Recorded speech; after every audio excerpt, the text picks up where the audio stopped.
umaga. Ito update ko kayo sa aking inahin guys na naglibor ako gabi. Mga anak na ito guys. Ito yung palatan na guys. Oh. Mo, gatas. Pag lumabas ang gatas guys, mga anak na talaga yan. Oras na lang hinintay namin ito kung anong oras. Kasi nung una nanganak ito alas 9 hanggang 10 pala. Hanggang alas 12 lang, saglit lang. Kagabi ito, dito nakatulog kagabi guys kasi naglilibor. Kami rin ng misis, hindi nakatulog. Araw ng linggo ngayon guys, 24 na ng Mayo. Inaantay namin yung kailan anong oras to lalabas yung mga anak guys. Sana guys, marami anak siya. Ito naman isa guys, yung ito sa aking mga followers yan. Huwag tayo magsawa magsuporta sa ating mga YouTube channel, sa ating mga pagbablog, para din naman sa ating lahat guys. Ano? Ganito siya guys, pagkatapos ng libor, tahimik na.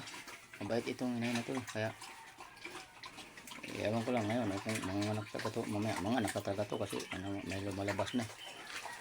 Pumupuagsot ng kamo yung gatas niya guys. Pag naghunas na siguro ang dagat yan, mga anak na.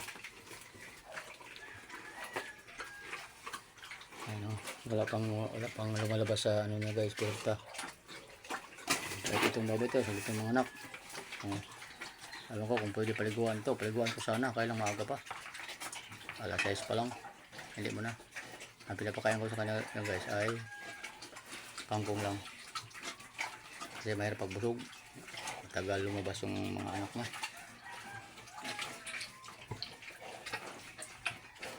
Sa mga followers at mga subscribers na nandiyan vlog, walang sawa sa pagsuporta sa akin. Thank you very much sa lahat. Ito, maliwanag na dito kasi binuksan ko yung mga gilid-gilid. Dahil ginit ngayon sa gabi, nilatakpan ko. Pag nag-ulan, takpan ko kasi mayroon akong pangtakip dyan. Magpuyat na naman ang person guys. Sarap kami misis. Kasi, ayan o, tinan mo. Nag-ano siya, nangakha. Nakakaka guys. Nagat-tagat. Alam naman na nagbababoy daga siguro talaga yan.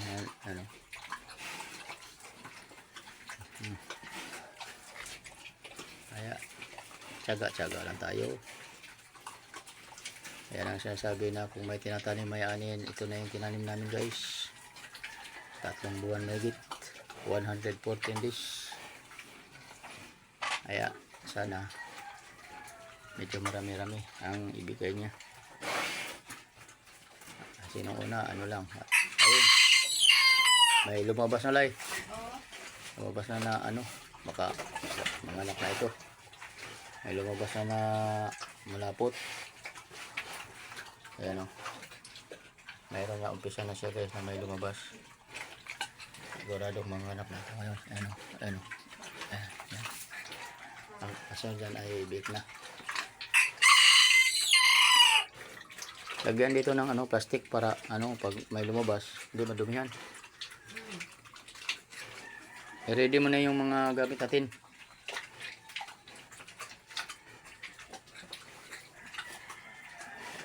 Mukhang iiri na. Mukhang iiri na.